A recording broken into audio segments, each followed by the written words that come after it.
ตอนนี้บ่เตียงก็จอดรถปะโอ้ป๋านี่โอ้ไปแล้วโอ้ยปลาบืนไหมตลาดอดเสร็จก่อนก่อนพี่น้องได้ข่าวว่าตลาดบ้านเฮาน้ำขึ้นเหรอ จ้าเมื่อวาน มันขึ้นมื้อไหน วันนี้ เมื่อวานนี้ ท่วมมตลาดมีไหมคะ โอ้โห ได้ก็มันจะ มัน ไปได้ มันมาแต่ใส่น้ำมันมาแต่ใส่คือหลายแท้ คนทางในออกมาได้ 1 2 ถุง20,000รถได้จักพัน บุดได้3,000คือเก่า ข้าเจ้าบอกให้มาถ่ายผู้สาวเสื้อแดงข้าเจ้าบอกมาถ่ายสาวเสื้อแดงแด้ที่ไปใส่ ไปนี่เลย ไปหยังไปนี่ฮะ นี่ไอ้ถามนั่นนี่จะมาจากบ้านไหน มันน้ำตกมันเป็นขุมนี่นะ เออ มันก็เงี้ยงแล้วก็เอาบ่ได้แล้วบ่เพมันเนาะ เออ มันก็คว่ำปั๊มขึ้นเกือบกับคนเกือบกับไหลไปน้ำ เออจักบอกปีนนะ จากปีน จัก ปลาติ่งทองเห็ดตัวจริง เตียงคำเจ้าเตียงคำคนล่อๆดอก แล้วก็นั่นนี่แต่ชื่อแต่เสียงได้ เออ เห็น ไปบาดนี้โอ้โหไปแล้วบ๊ายบายบ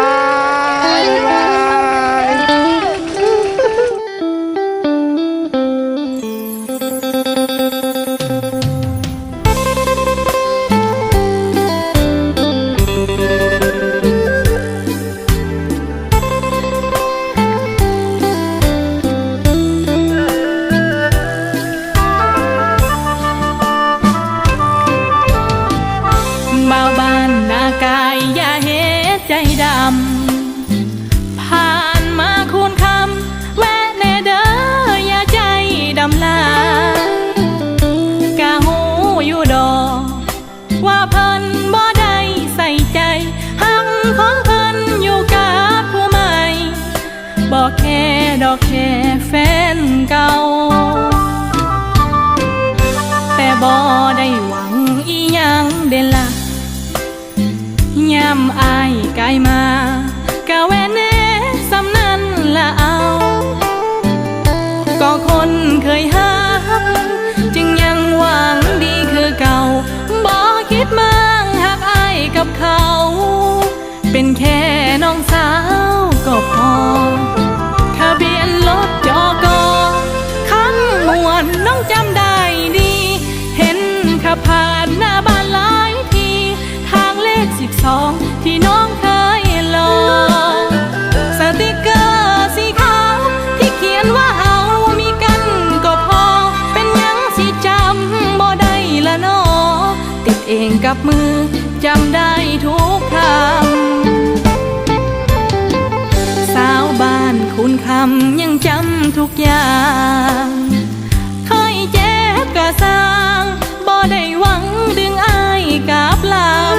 ำขอแค่ย้ำผ่านให้ยื้อคอถามแน่จากคำว่าแฟนเก่าสาวบ้านคุณคำเป็นจังใดสำบายดีบ่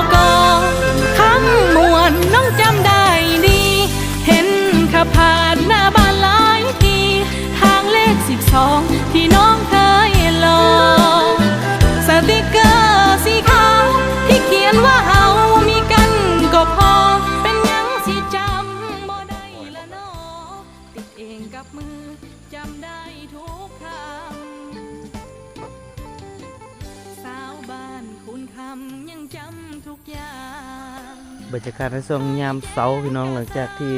เรามาพักอยู่ที่บ้านกะวะเมื่อคืนก็เดินทางมาจนค่ำจนมืดเนาะหลังจากกินข้าวเอาแห้งแล้วมื้อนี้เช้ามื้อนี้ฟ้าฝนเมื่อคืนนี่บ่ว่าเลยพี่น้องฝนกระหน่ำลงมาแบบแห้งแบบจนคือหลังคาสิรุนี่แหละเนาะพอดีตื่นเช้ามาก็เดี๋ยวมื้อนี้เราก็สิพากันเลาะเบิ่งระดับน้ำอยู่ที่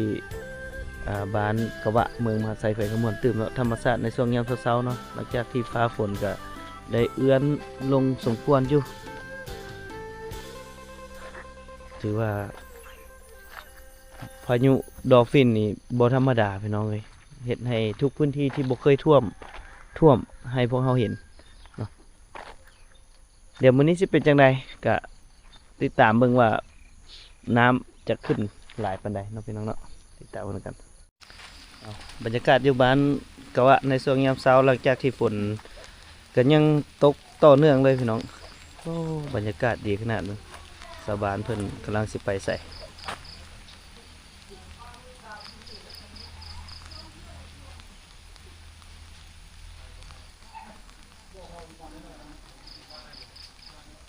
เพิ่นกำลังไปหาอยู่หากินนะพี่น้องเนาะไปเดี๋ยวแวะเงินจันแพร่หน่อยนึง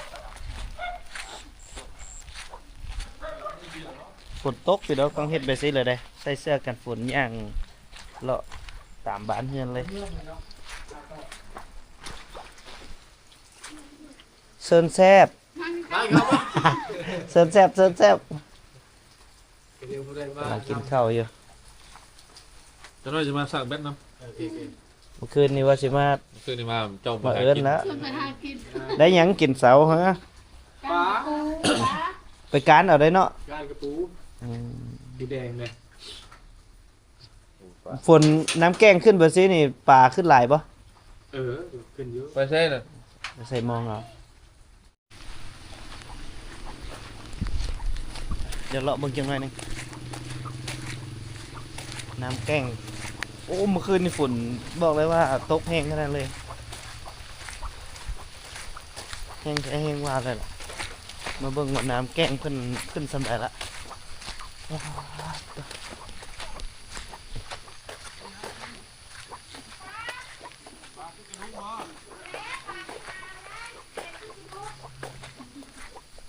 ปลาทึกยังเกาะปลาทึกยังปลาทึกช่างเกาะ ปลาหาว อืม สีมอง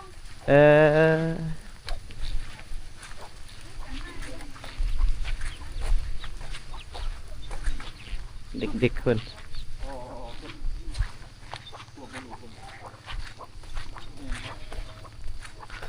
เบิ่งแถวทุ่งนาเพิ่นบ่เห็นว่าต้นข้าว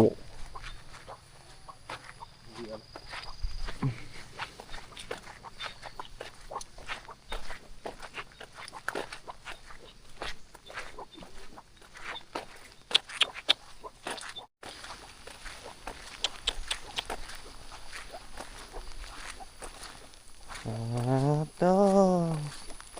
เมื่อวานนี่มามันอยู่ไส ไก่ไก่เสียงน้อยลงไป อืมสถานการณ์น้ำ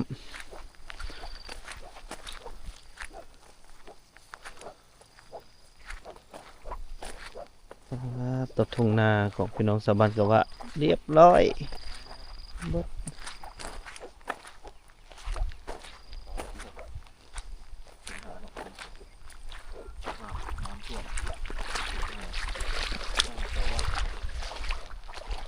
ชงหน้าเพิ่นแคมเฮือนเบิดเลยแถวนี้เถียงนี่ก็หมดทีมงานเรา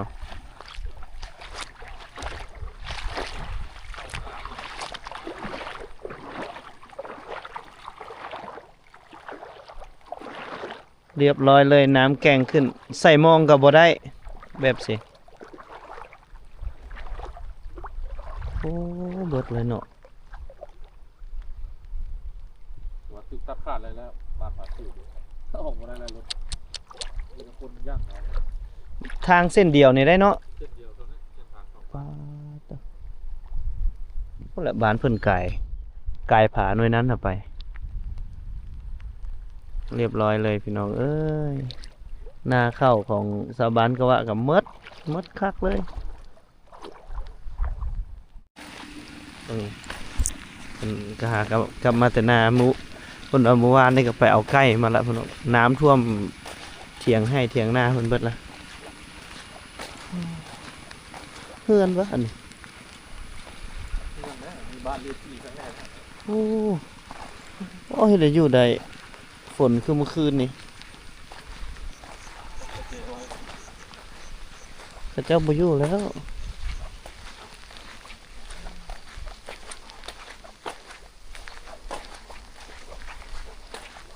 ควายกับบ่มีบอลควายได้หนึ่งนะ บ่มีบนไปแล้วเอาได้มามัดอยู่พี่เราควายก็ได้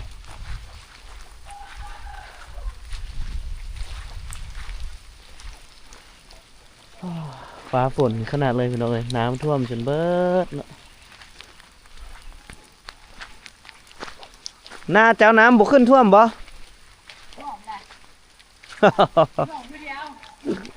ป้าตะคันบัดมันมาอีกบัดนี้สิเนาะ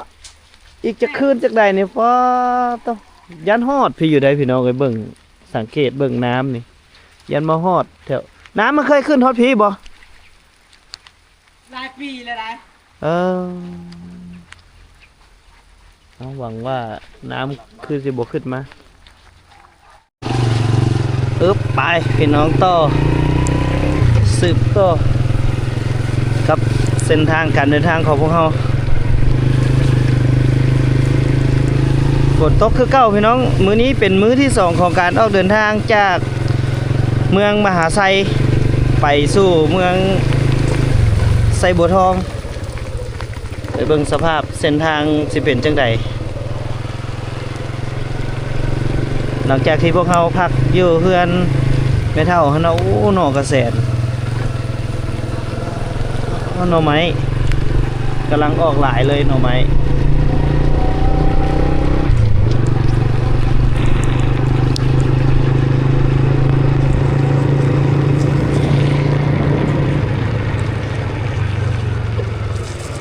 จังได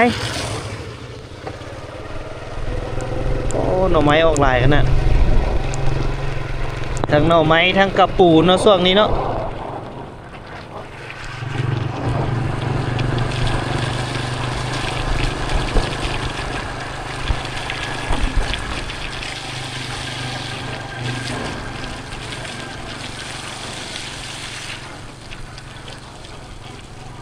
เบิ่งภาพตรงหน้าผู้พี่น้องฝนยังตกแล้วก็น้ำก็ขึ้นเต็มเลยตรงหน้ายังแต่ให้หน้าที่มันอยู่แคมทางแหละเนาะที่ยังอยู่นี่เฮือนที่แปะฝากอะโอ้สุดยอดช่วงนี้ธรรมชาติงาม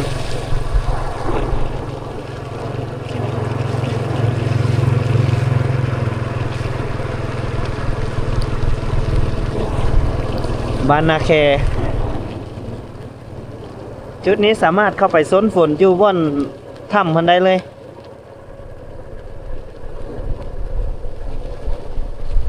จุดนี้เป็นจุดที่งามอีกจุดหนึ่งสำหรับเส้นทางแห่งนี้เนาะเพราะว่ามันมีผาหินปูนอยู่ใกล้ๆเลยเนี่ย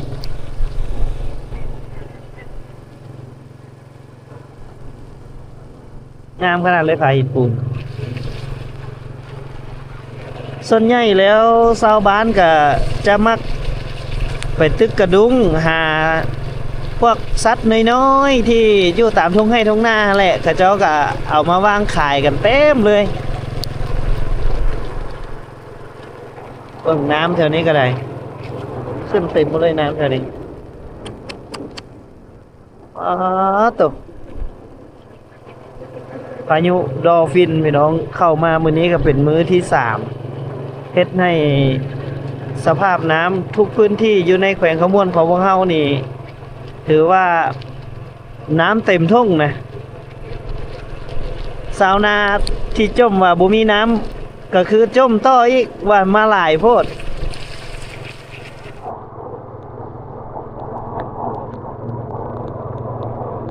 ตอนนี้ฮอดปลาหนามแล้วพี่น้องเดี๋ยวพวกเขาสิไปเลาะเบิ่ง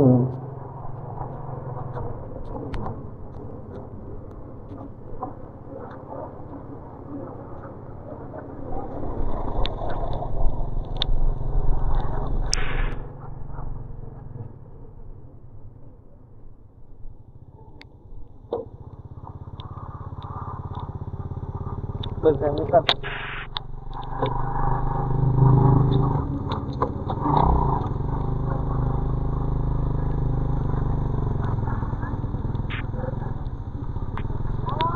ที่ยวมาดิ แม่นสิไปไสนี่ มาบ้านนี่แหละ โอ้ลงรถมาเป็นบ่นี่ โดยมาแค่ เออ ไปพาไปลิ้นเนาะ โอ้ยว่าสิไปพุ่นละแต่ว่าสิไปซื้อของอยู่ของกินก่อนเป็นอะไรไปถ้าแค่ทางสบาย ทางยาก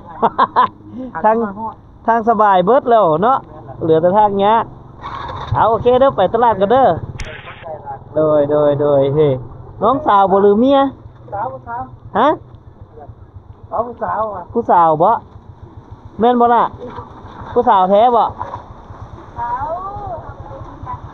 ฮะ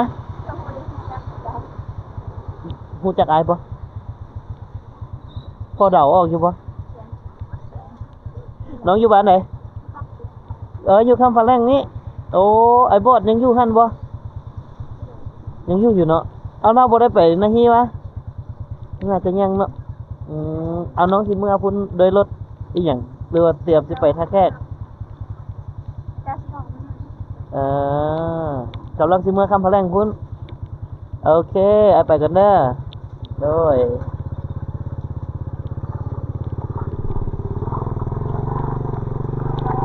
ไปพี่น้องเดี๋ยวเราไปเลาะเบิ่งตลาดปะนามก่อนจังหน่อยนึงไปหาซื้อของอยู่ของกินแล้วก็ไปหากินข้าวอยู่พุ่นละทางหน้าพุ่นละเฮาสิบ่แวะกินอยู่แถวนี้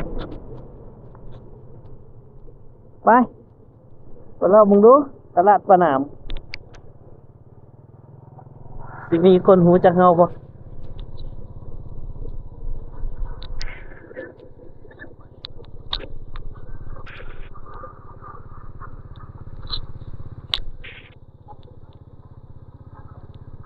มีของกินซุกขายบ่ มี ว้าย คน มี นี้ โอ้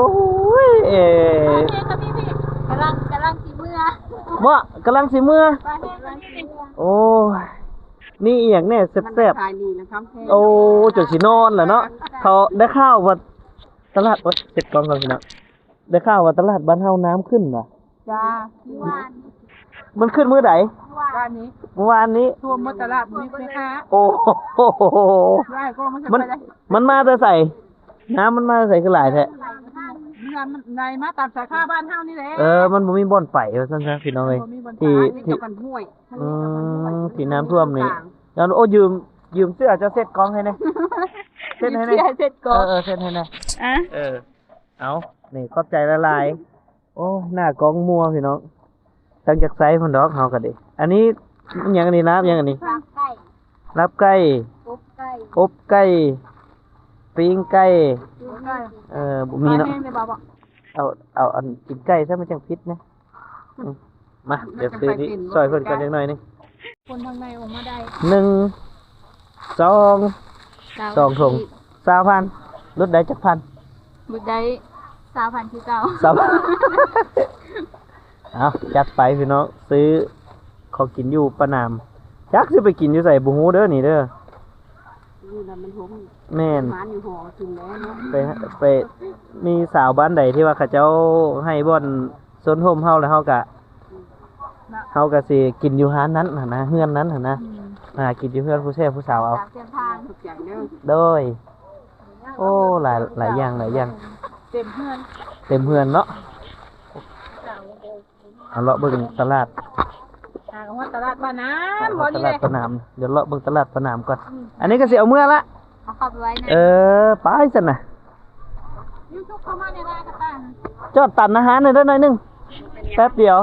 บัดแขกจะมาจะยื้อเอาเพิ่นโอ้อันนี้เพิ่นเฮ็ดให้พร้อมแกงเลยนี่เนาะ เก่งกันเอามา พร้อมแกงเส้นหน่อไม้เลยแล้วก็มีลูกโดดให้นำมีหลายสิ่งหลายอย่างอีกเลยฝนตกไปสิก็ได้ขายนี่มิ จะขายอยู่กับบางสิ่งบางอย่างอะไร บางสิ่งบางอย่างเนาะคนก็เขาคือสิบ่อยากออกมาตลาดปานใดเนาะแม่เนาะ ผู้ใดฮิววันนี้เราย่อยมาแล้วจะตายน้ำเขาแล้วก็นี่แหละมันสู้และแดด ชีวิตต้องสู้คนสู้ชีวิตแม้แต่เฮายังสู้ชีวิตทีมงานเฮาซื้อของอยู่ของกินแล้วเนาะแล้วก็เดี๋ยวสิไปอัปเดตเบิ่งสภาพน้ำอยู่จุดนี้พี่น้องเพิ่นว่าเป็นบ้านอีหยังล่ะบ้านดอนบ่หรือบ้านอีหยังนี่แหละเดี๋ยวเฮาเข้าไปเบิ่งรถบ่เตียงก็อยากลักษณะแบบ คือคล้ายๆน้ำมันบ่ลงนี่แหละพี่น้องเร่งออกแน่บ่ออกแน่แต่จักเป็นย้อนอีหยังโอ้เมื่อยเพลียน้ำมัน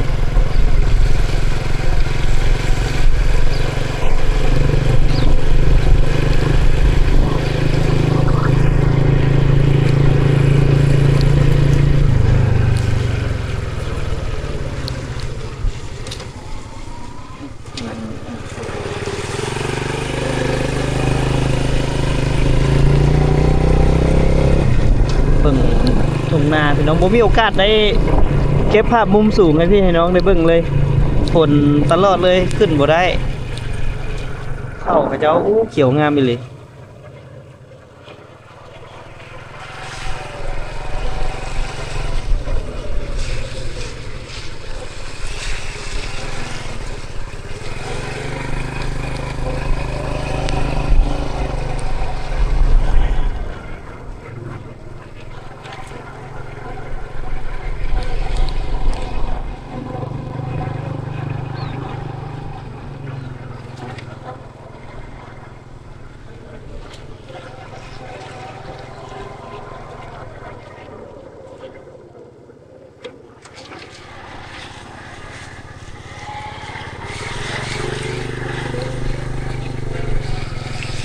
ลุยเป็นลุยลุยเป็นลุยเลย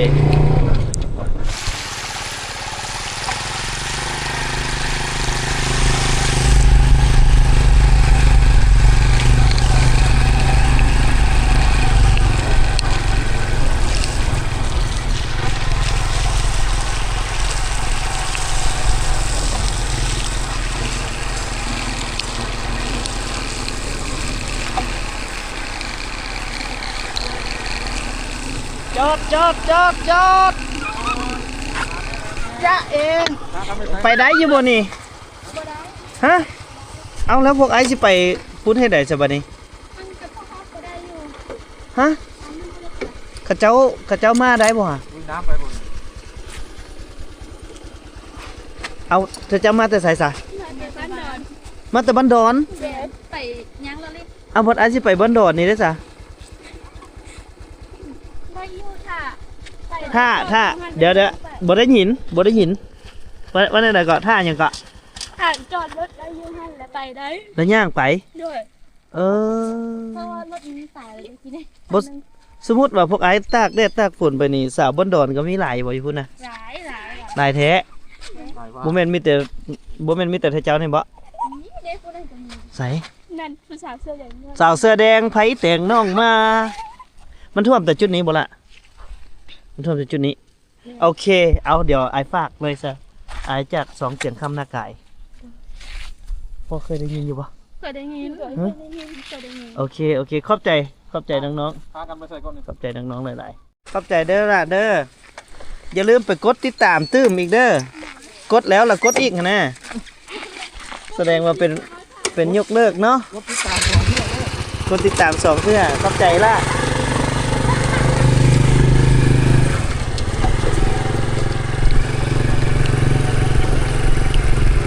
โอ้ไปบ่ได้แท้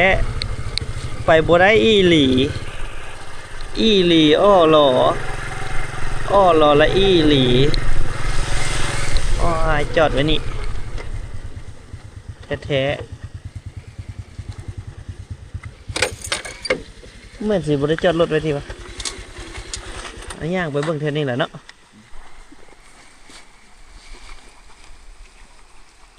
ปึ๊บ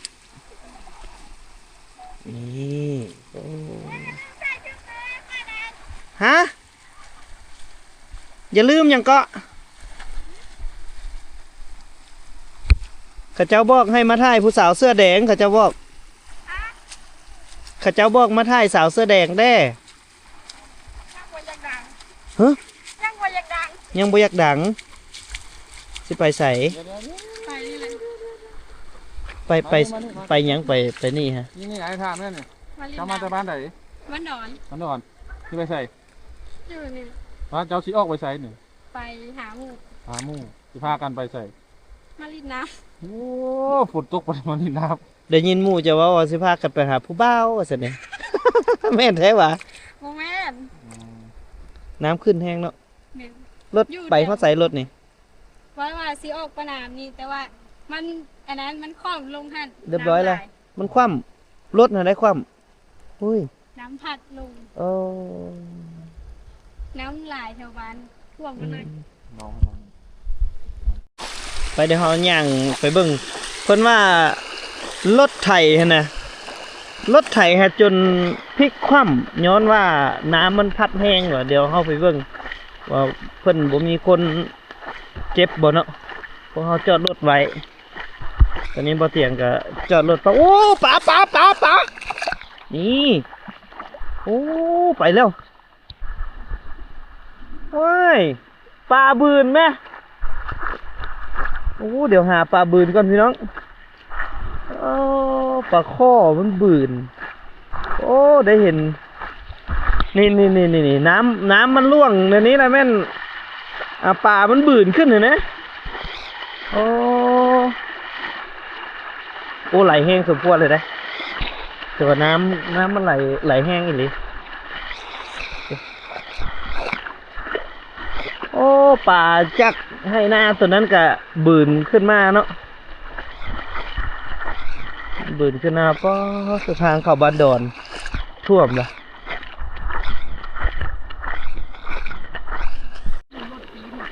ปีนวะ นั่นแหละไปบอกพ่อไอ้คันท่านพ่อให้ไล่ชดในจะเล็กน้อย โอ้ ไปทางช่วยนะพอไปมายังจะลวกนี่ มันปีนแล้วก็ตัวรถนี่ ปีนกับตัวลวดนี่แหละ น้ำพัดวะ แม่น พัดอยู่ไสน่ะ มันน้ำตกมันเป็นขุมนี่นะ มันก็เงี้ยงแล้วก็เอาบ่ได้แล้วบ่เพมันเนาะมันก็คว่ำปั๊มขึ้นเกือบกับคนเกือบกับไหลไปน้ำ จักบอกปีนนะ จักปีน จักปีนเนาะ แม่จักปีน แต่คนบ่เป็นหยังติ คนบ่เป็นหยังรถมา โด แล้ ยว โดยโอ้ยว่างไดน่ะมันปีนว่างได นี่นั่นเที่ยงกันโดนตู้พัน โอ้ นั่นแหละมันเลิกนั่นแหละฮะ เป็นอะไร เป็นอะไรทางนี้ โอ้ยอยู่ดีไม่แห้งโย อยู่ดีมีแห้ง ใจ เนาะ ก็รถนั่นแหละมีอาการหน่อยนึง มีอาการหน่อยนึง แม่ นี่จะซื้อเสียงก็ปลาติ่งพ่อเห็ดตัวจริง เสียงค่ำเจ้าเสียงค่ำคนล่อๆดอก แล้วก็นี่จะซื้อแต่เสียงได้มาเห็นหน้าตาโอ้ยหน่อย โดยเข้าใจพี่น้องบ้านดอน บ้านดอนทางเข้าบ้านดอนแล้วนี่ เส้นทางเข้าบ้านดอนโป๊ดบุ้งแม่พี่น้องคนน่ะ ลายเลย ป้าขน้ำบ่ท่วมก็สิบ่เห็นเดี๋ยวซ้ำเนาะ แม่น เห็นด้วยเจ้าเลยหลายครั้งเบิ่งดูพุ่นน่ะเพิ่นลุยมาพุ่น เดี๋ยวอยู่นี่ขน้ำบ่ท่วมก็ไม่ได้มาครบเดี๋ยวอยู่นี่ แม่น ที่ออกไปประนามหมดเลยโอ้ยเช้าแรงแล้วแบบนี้ได้ไปแบบนี้บ้านประนามนี่ไปมาแล้ว เป็นน้ำมันเบิดมันเหี่ยบ่ ปีเลยนี่บ่ได้มีให้ปีเลย ได้คือกันนี่กระเจ้านี่ได้กระจูงมาแล้วนี่มันท่วมจากมื้อล่ะ ไป 2-3 มื้อแล้วเนาะตั้งแต่พายุดอลฟินมาพี่น้องเอ้ยแต่ถือว่านักหน่วงเลย โคตรจะว่าอันตราย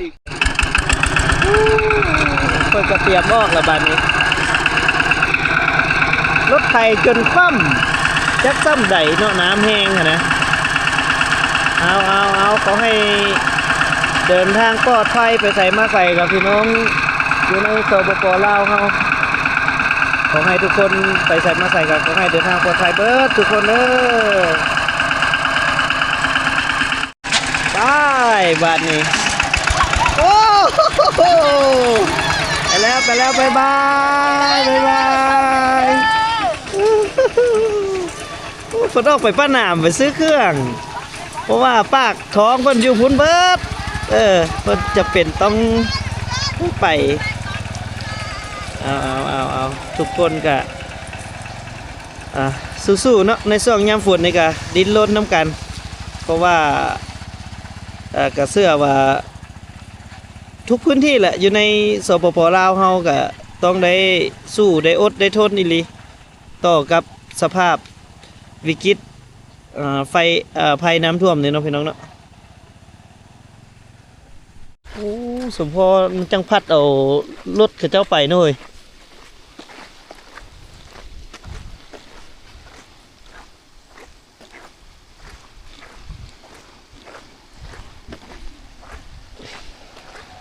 เอามาเบิ่งสภาพน้ำท่วมกับเส้นทางเข้าไปยังบ้านดอนเมืองน่าจะเป็นเมืองไซบัวทองนะพี่น้องเนาะจุดนี้เบิ่งโอ้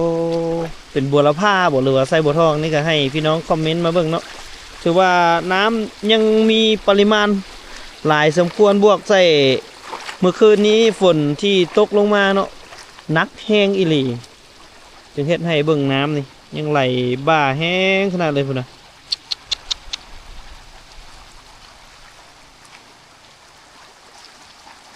เบิ่งน้ำนี่ตัวพี่น้องเอ้ยการไปกันมาก็ต้องใส่ความระมัดระวังแน่นอนนี่มึงดูตัวไปแล้วโมนะเบิ่งเด้อพี่น้องเด้อโผล่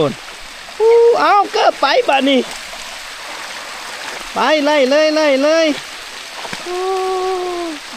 เด็กป่าน้ำมันนะเด็กป่าน้ำกับมาลุยเล่นน้ำแกงเมื่อกี้นี่เห็นฮอดป่าข้อเพิ่นบืนขึ้นมาเท่าแต่โตมันบ่ใหญ่ถ้าตัวใหญ่นี่ยันปลากองเอาเลยพี่น้องเอ้ย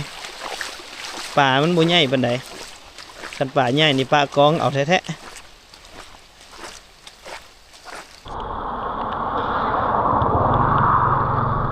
เอาพี่น้องขอจอดเบิ่งบรรยากาศอยู่จุดนี้ก็เนาะใกล้สิฮอดบ้านนากระถางทงพี่น้องเอ้ยก็เบิ่งปริมาณน้ำนี่น้ำขึ้นมาป๊าดตกเต็มเบิดทงไห้ทงนาทั้งสองฝากทางเลยแต่บ่แม่นมีแต่ฝากทางเบื้องนี้เนาะทางนี้นี่ก็ท่วมเบิดเลยแต่ว่าดอลฟินนี่เป็นพายุลูกที่ว่าเฮ็ดให้มีผลกระทบต่อสภาพทุ่งไร่ทุ่งนาของชาวบ้านเฮาหลายเลยพี่น้องป๊าดตัว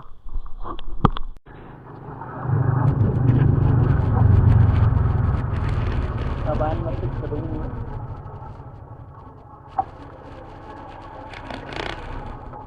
ตะหมานเนาะอู้วังนี่น้ำเวิร์นคักแท้อ๋อตัวปลาข้อเสียให้ได้ปลาข้อใหญ่อุ้ยได้แต่ปลาสลามมาโดดละบ่นี่มาตึกโดดละเป็นตายานเนี่ยบนน่ะ มันแห้งแล้วมื้อนี้เนาะเมื่อวานนี่ข้ามข้างบ่วานมันมีบ่ข้ามเนาะมื้อนี้เนาะ บ้านนากระถางละบ่นี่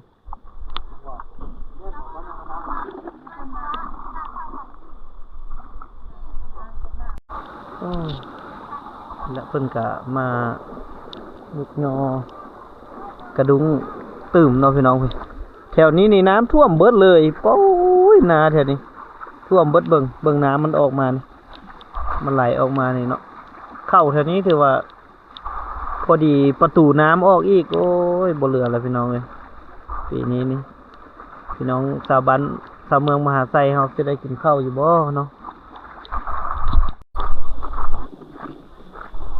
ทางนี้ย่อกระดุงได้ป่าแล้วก็สิได้ป้อนขึ้นมาทางพี่แหละบัดนี้เนาะ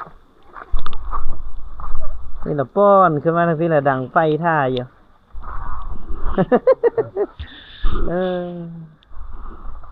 ท่วมไปเลยเนาะแต่ละปีมันก็ท่วมไปสิบ่ทุกปีแต่ว่าเข้านี่มันก็บ่ตายละตาย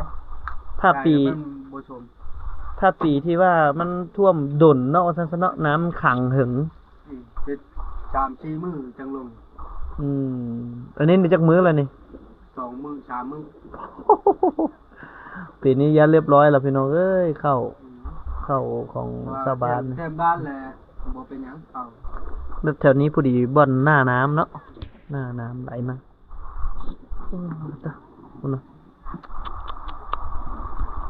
ธรรมดาแต่ละปีพี่น้องเอ้ย